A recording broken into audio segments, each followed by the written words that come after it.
देना।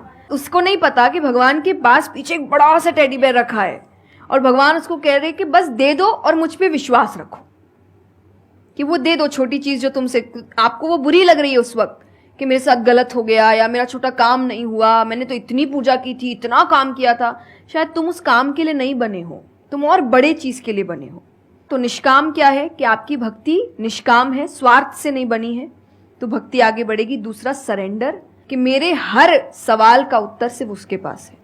तो ये दो चीजें भक्ति बनाती है, दो चीजें जो भक्ति में। तीसरा हम जब करते हैं सत्संग, जो उन्होंने कहा सत्संग का एक सत्य के संग। तो सत्य कौन है? जब हम शास्त्रों में देखते हैं सबसे पहला श्लोक जो श्रीमद् भागवत में आता है वो भगवान का स्वरूप बता रहा है। उसमें है सच्चिदानंद रूपाय।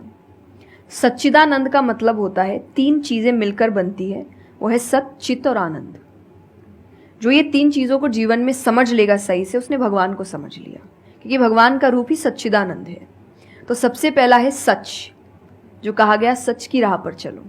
जो हम ये एक्चुअली आपने एग्जैक्ट वर्ड उस वक्त बोले, मैं अपनी कथा में भी कहती हूँ कि आजकल हम इतनी छोटी छोटी बातों पे झूठ बोलते हैं कि हम किसी से मिलने जा रहे हैं और हम घर से भी नहीं निकले, अरे 5 मिनट, अरे सिग्नल पे खड़ा हूँ, अरे बस पहुंच गया, अरे क्या हो गया। वो 2 बातें तो सुनाएगा ना सिर्फ कि तुम समय लेकर नहीं आए, पर हम इतनी इतनी सी बातों में झूठ बोल रहे हैं।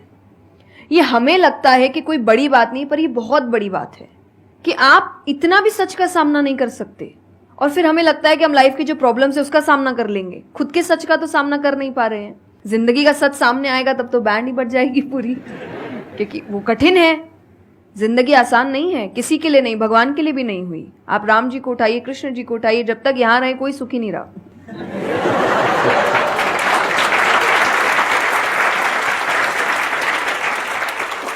तो सुखी तो कोई नहीं रहा यहाँ पर। आपको सुख खुद ढूंढना पड़ता है, आपको अपना जीवन खुद निकालना पड़ता है अपने चॉइसेस को लेकर। तो इसीलिए पहला सत है। दूसरा चित है, अवेयरनेस। हम अवेयर नहीं है चीजों को लेकर, हम इग्नोर करते हैं। अवेयरनेस और इग्नोरेंस ये ऑपोजिट्स हो गए कि आप कोई भी चीज आपको समझ नहीं आ रही है, नहीं है।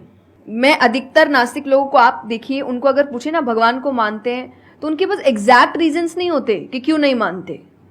बस नहीं है, दिखा नहीं, मुझे नहीं दिखा तो नहीं है। तो तुम्हें तो बहुत चीजें नहीं दिख रही। मेरे पापा इस पर मैंने उनसे क्वेश्चन किया था कि बोले तो पापा कैसे जवाब दे? तो पापा बोले उनको पूछना उन्होंने अपने परदादा को देखा था? देखा तो नहीं होगा।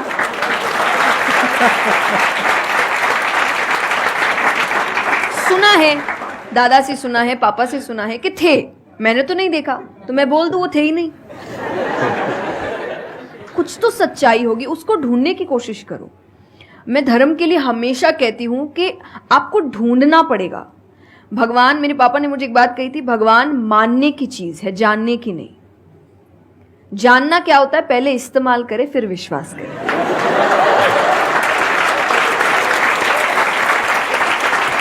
कि पहले देखेंगे है कि नहीं है, फिर बताएंगे। तो वो तो भगवान है, वो कहेंगे देख मैं भी घुमाता हूं।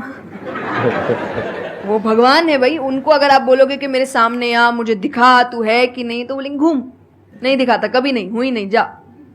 तो भगवान मानने की चीज है, मानो वो अपने आप जना देंगे वो कहाँ है।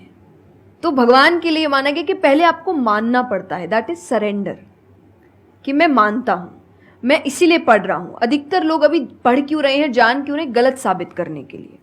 और दुनिया के लिए भी, आप किसी भी चीज को जानने की कोशिश करो तो सिर्फ एक खाली दिमाग से जानने की कोशिश करो, अपने दिमाग से नहीं कि मुझे गलत साबित करना इसीलिए पढ़ता हूं चलो। तो फिर आपका दिमाग सीधा उस गलत बात पे ही जाएगा कि देखो मैंने तो बोला ही था गलत है। और उसके आसपास कितनी अच्छी बातें लिखी होगी आप देखेंगे नहीं, पर आपको जो बस साबित करना है, आप उस लोग सुनते भी आजकल इसीलिए हैं।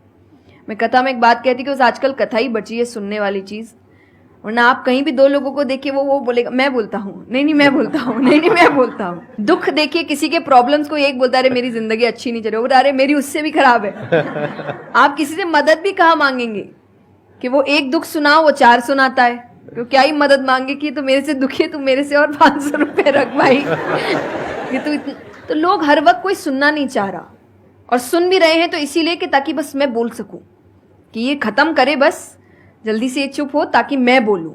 तो ये बंद करिए। भगवान ने अर्जुन की पहले पूरी बात सुनी थी, एक बार भी बीच में इंटरप्ट नहीं किया। उसकी पूरी बात सुनी। क्यों? तभी वो आंसर ठीक से कर पाएंगे। अगर आप बीच में हर चीज में इंटरप्ट करेंगे, लोगों के ओपिनियंस में इंटरप्ट करेंगे, तो आप उनकी बात को नहीं समझ पाएंगे। जितना सुनेंगे उतना सीखेंगे, क्योंकि बोलोगे तो वही जो आता है, पर सुनोगे तो कई बार ऐसी चीजें पता चलेगी जो नहीं पता, जो नहीं आता है। आते हैं देखिए, और आनंद का मतलब एक्चुअली परमानेंट हैप्पीनेस होता है, जो आपको भगवान के साथ ही मिलता है, कि आपको किसी की जरूरत नहीं है, बाकी सब कुछ टेम्पररी है। और टेम्पररी खुशियों के लिए भगवान ने अर्जुन को लड़ने के लिए इसलिए नहीं बोला था कि तेरे को राज्य मिल जाएगा, खुशी मिलेगी, पैसा मिल जाएगा। नहीं, एक परमानेंट हैप्पीनेस थी कि मैंने अपना काम अच्छे से किया, उसके लिए लड़ो। तो जो भी काम कर रहे हो परमानेंट क्या है उसमें वो देखो, और ये आपकी सक्सेस पे भी काम आता है। भगवान जैसे अब हम कहते हैं ना कि दुनिया में कुछ सच नहीं है, संसार सच नहीं, इसका मतलब क्या? छोड़ने के लिए नहीं। क्या आप पहली चीज, जब दुख आ रहा है तो डिप्रेशन में मत जाओ, क्योंकि आप जानते हो ये भी परमानेंट नहीं है, टेम्पररी है, कल फिर ठीक हो जाएगा। खुशी आ रही है तो घमंड मत करो, ये भी निकल जाएगा, ये पोजीशन भी ज्यादा समय तक रहेगी नहीं, तो उसको रखने के लिए काम करते रहो। तो भगवान हर चीज में कहते बैलेंस्ड रहो, और परमानेंट वो है उसके पीछे भागो।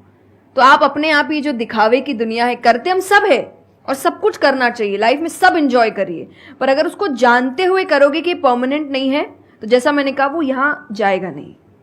जैसे एक पक्षी है, आप पेड़ पे उसको बैठा दो और फिर जिस ब्रांच पे वो बैठी उसको काटने लगो, और जब तक ब्रांच नहीं गिरेगा वो नहीं हटेगी, क्योंकि उसको ब्रांच पे भरोसा है ही नहीं।